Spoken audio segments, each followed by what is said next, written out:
Hey friend, welcome to the detailed step-by-step guide to water control and tulip flowers, where we will be learning so much about watercolors, water control, structure of tulip flowers, so much about composition, and in general, a lot of things. This is a no-fluff watercolor goldmine, which I swear to God you should not miss because this is exactly how I teach in my watercolor classes and courses.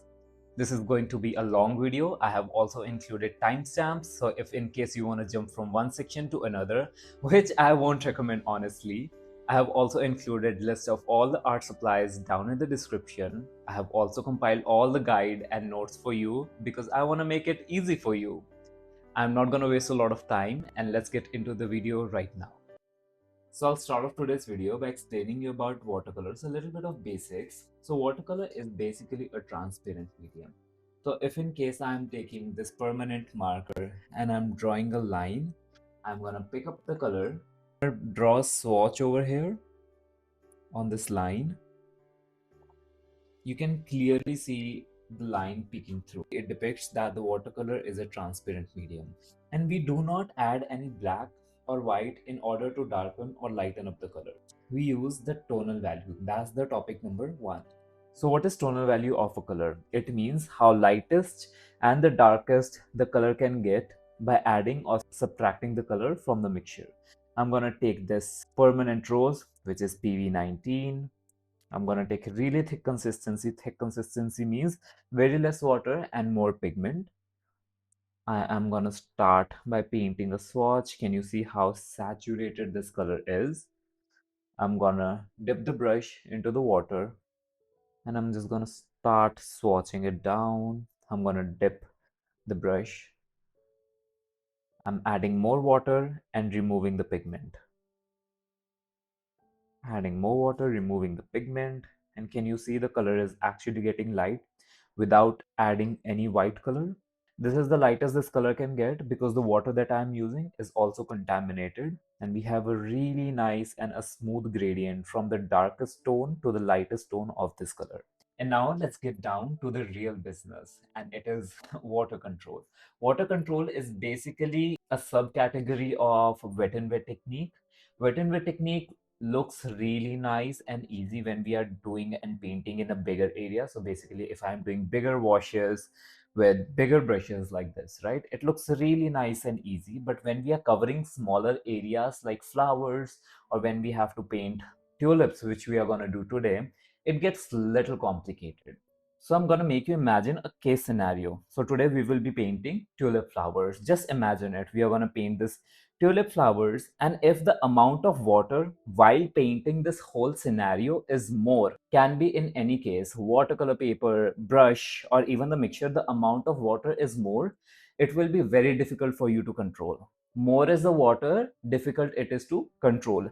Less is the water, easier it is for you to control. I'm just going to give you a little bit of examples. Can be a little bit complicated right now, but let's break it down slowly. Now I will start wetting the paper. Here I'm gonna equally wet the whole paper that I am having. And now I'm gonna draw a two case scenarios. One is gonna be here and other is gonna be here. In the first case scenario, I'm gonna pick some watercolor. And can you see, like, it's pretty watery. You can just move it very easily, very fluid. And now I'm just gonna draw it.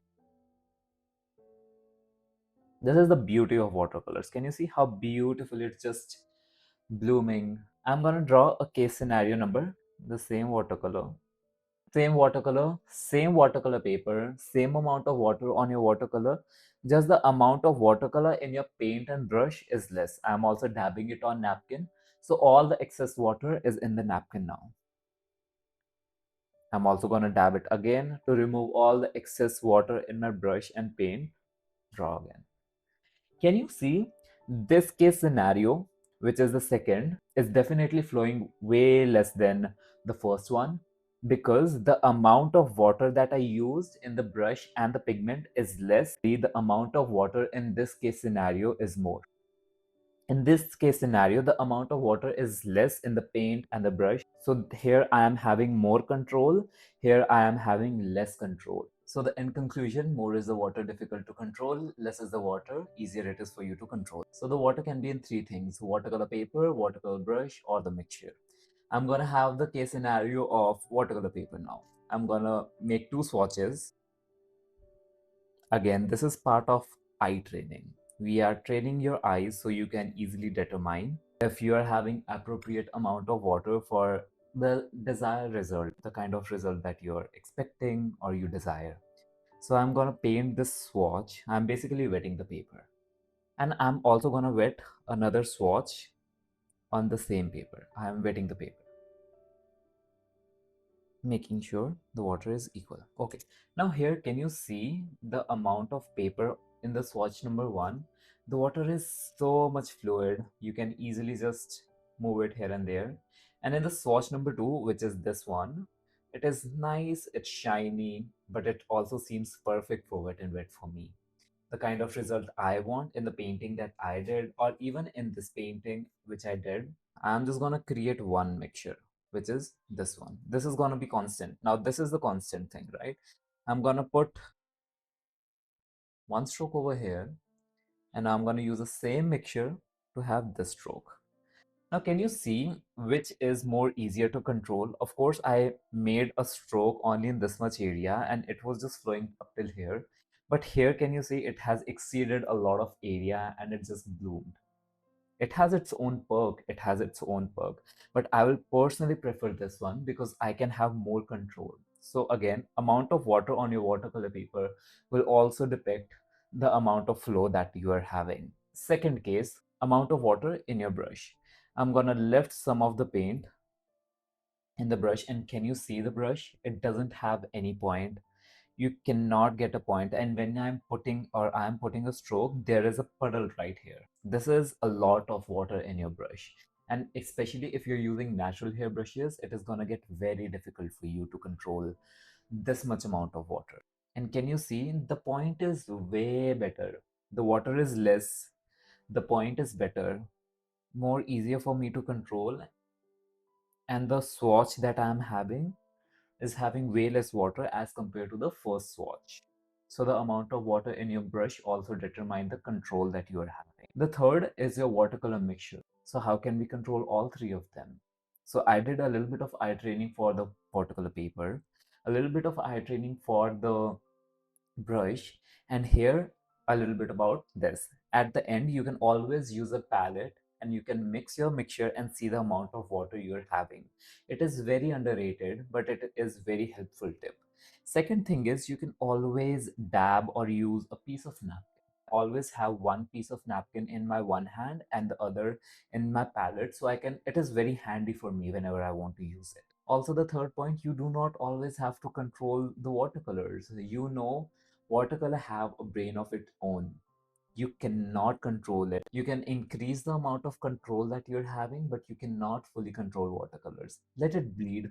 A lot of the time you are going to get really beautiful effects, and just play with it. It's okay. And a lot of the time water control is more about you feeling the amount of water that is required. You slowly get hang of feeling the amount of water that you're having in your brush, your mixture, your paper. You just feel it and you just get to know. This is the reference picture I will be referring to. And picking a reference picture is art on its own.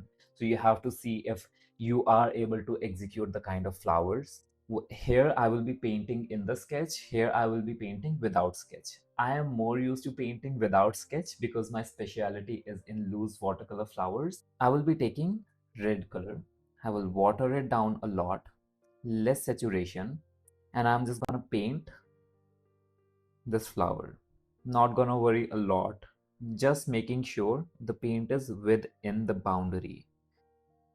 You can use a smaller size brush if that is more convenient for you.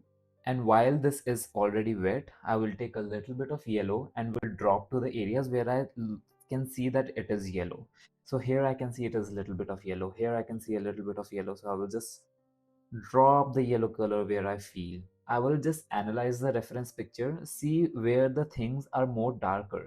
I will take a little bit of saturated red color, mix with alizarin crimson so I can get a little bit of darkness. I am gonna drop this color at the areas where I can see the flower is a little bit dark. Again, making sure I'm dabbing onto the napkin, my brush, so that I can have more controlled color. This is the place where you want to have more control. I'm gonna take more paint, dab it onto the napkin, paint it here. We are doing wet and wet technique. Less water, more control is the rule that we are gonna follow. A little bit of more alizarin crimson using directly from the pan. Very less amount of water again already.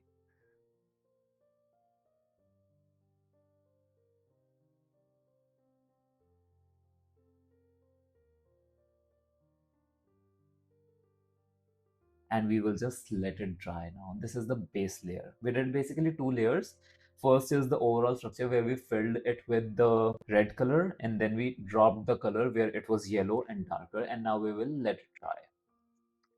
I will do the same thing here now, which is going to be without a sketch. For that, again, I will just go with petal number one.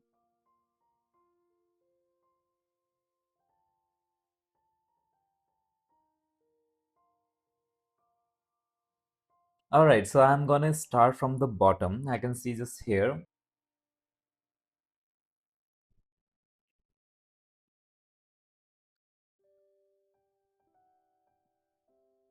Actually, I'm just gonna take alizarin crimson.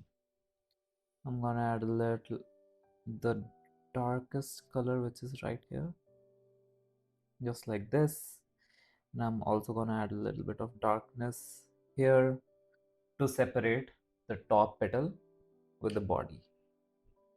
Smoothen it up, more color, dab it onto the napkin.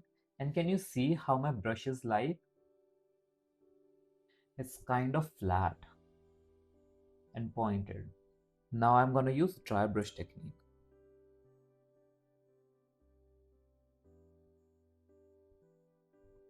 Dry brush technique.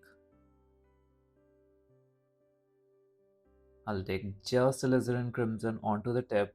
Will make a sharp tip of my brush, very sharp tip, and will get into the corners.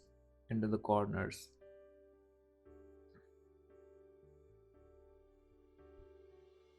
I'm gonna do the same thing here. Gonna paint around the petal number one.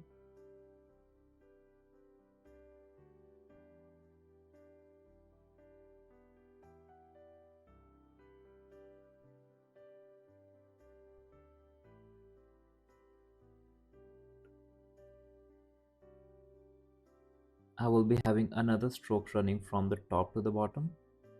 So I had to, if I had to represent this petal, I will just paint around this petal, right? And I had to represent this petal, I will just paint around this petal like this. And this is the petal. And when you start painting your composition, you have to see where you will start placing your flowers. If you place it to the right side, so for starting with, I'm going to start with this flower. And I will make sure to start it almost here. This will be the placement. So I can place this flower which is right below the flower number one. I'll pick up this red color and I'll start painting the overall structure of the flower. I'll just paint a very rough overall structure. You can use a pencil.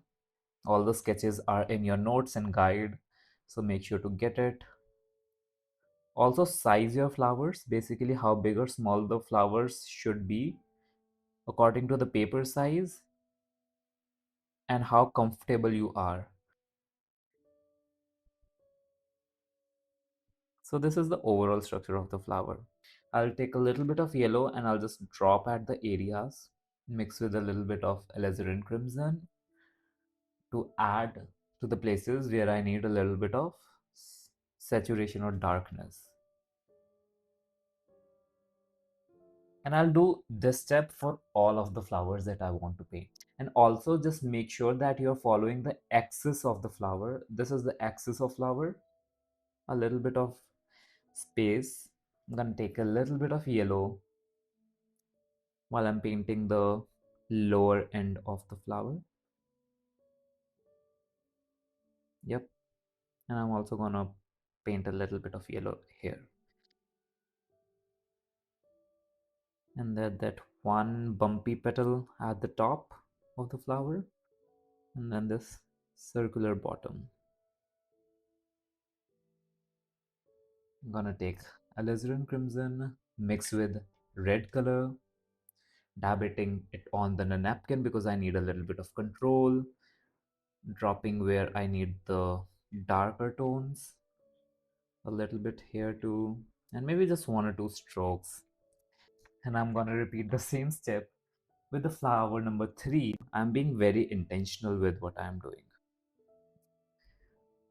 And then filling it in. I'm not gonna fill it in fully, right? I'm just gonna drop the yellow color, just like this. So I'll take a little thick consistency of red color with alizarin crimson, dropping to the areas where I want it to be darker. The fourth flower is gonna be this one, also having a lot of petals. So it's okay if you wanna do lesser detailing in this one. I'm gonna place it right above this flower, but a little bit towards the left. Let it blend. It's okay if you're letting it blend. Make sure there is not a lot of water on the paper.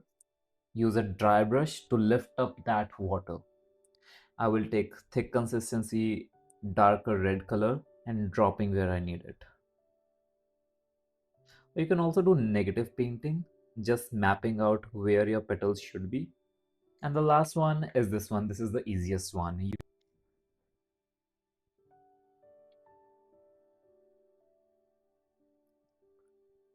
Here we go.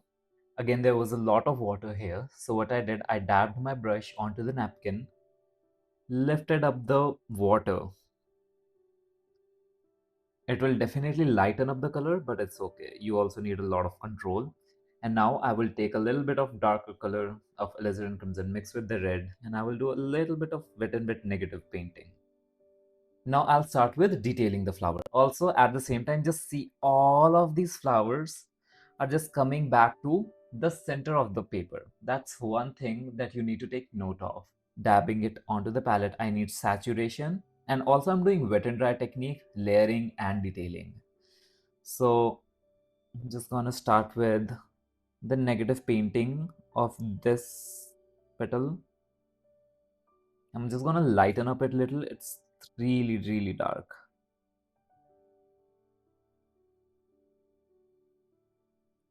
And then there is this one at the top, right?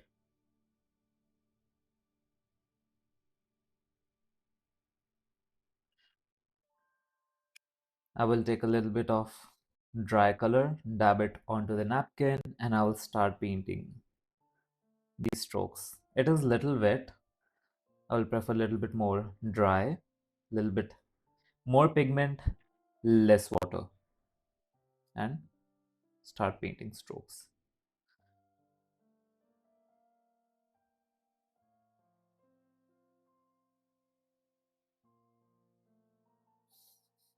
I will do a little bit of detailing in the flower number 2. I'll do the negative painting of this petal first, painting around that petal. I'll paint around the petal number 2. This is the petal number 2.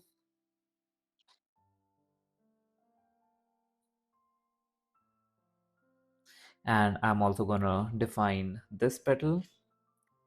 Once I'm done with this, I'll just easily smoothen everything out. I'll start painting some strokes. Thick consistency, red color, darker color, and I'll start putting the strokes with dry brush. Again, I'm starting slow and then increasing my speed to get that dry brush stroke. Negative painting of this petal. This is the first petal. I am doing the negative painting of this petal. Now I'll do negative painting of second petal.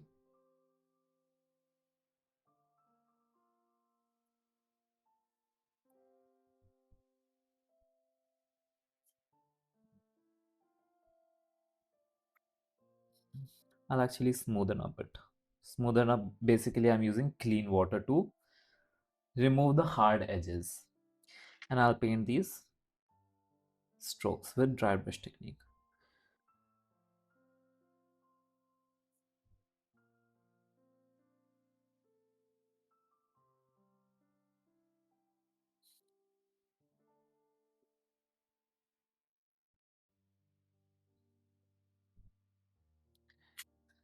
And then the last two flowers. I'm not giving a lot of attention to this specific flower, last two flowers.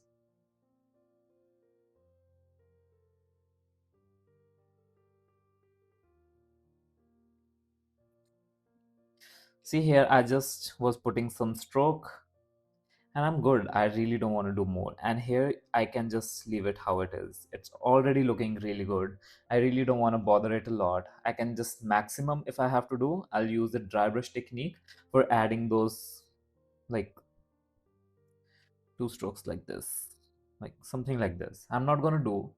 And the final detailing, I can do a little bit of final detailing. If you want to leave it here, you can totally leave it. But I'm going to do like the final detailing just with alizarin crimson, just painting the edges.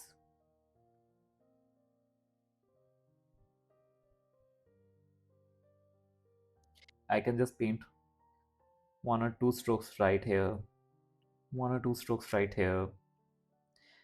Here I can just paint one or two strokes. Started here, ended here, started here, ended here. One stroke running here, one stroke running here. This is the last detailing layer.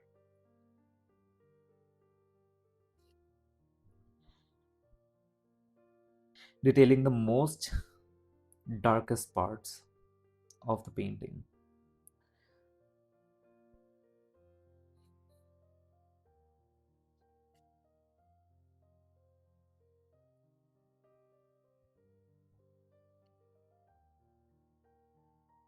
The second last flower, not a lot, literally just randomly putting strokes. And the last one. And also I will be using just sap green. And also I might add a little bit of yellow to lighten up the green color. Can you see? So I'll just start painting with a leaf. You can use pencil if you want to map out your leaf, but I'm just gonna do it without that. Gonna take the same green color,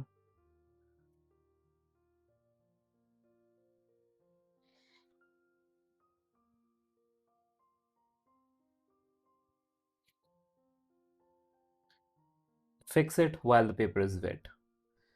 I'll take a little bit of normal sap green color, not mixed with yellow color, thicker consistency, and I'll just do wet and wet technique.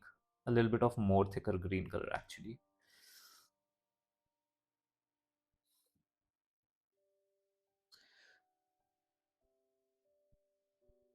And also I will like to have one leaf right here.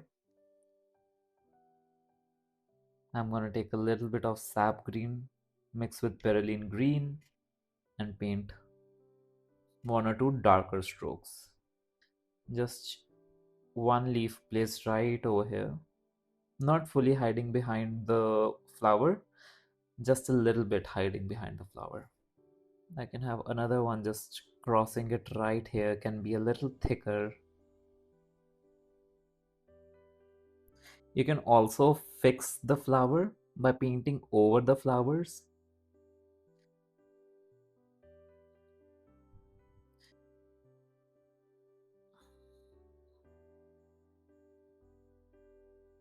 Just one leaf right here,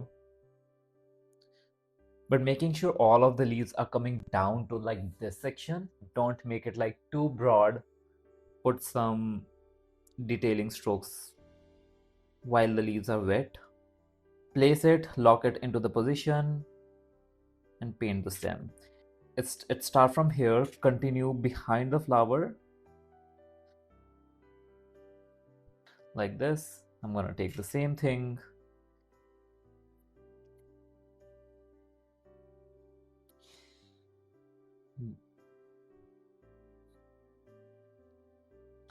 I'm gonna take more of the sap green and paint the stems.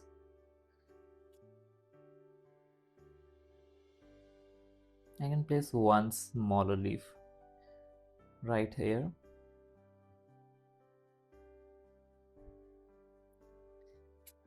Maybe one leaf, a smaller leaf here can really work out. So now what I will do, I will start doing negative painting. Can you see they are like junction of two petals? Now I have to represent one petal is above, one leaf is above another leaf. So the leaf below the first leaf will be painted as like darker leaf, like that. We will be doing negative painting with a darker green color and smoothing it up. Can you see? Now you can easily see which one is on the top and which one is on the bottom. And I will just have one or two just stroke just running throughout the length of the leaf. I will be repeating the same step. These two leaf at the bottom will be darker. The bottom leaf will be darker. The bottom leaf will be darker, and smoothing it up, smoothing it up. I'll just have one stroke on the top, one stroke right here. And also I will take the darkest perylene green color and I will paint few strokes like detailing, final detailing on the top of the stem, at the bottom of the stem, at the bottom of the stem. I'm gonna put one stroke right over here. Just be very mindful because this is the darkest green. It's gonna cover the least amount of surface area. I'll just paint one or two leaf here and there. And we are done with the composition. I hope this tutorial gave you a little bit of clarity for water control and had fun painting this beautiful composition.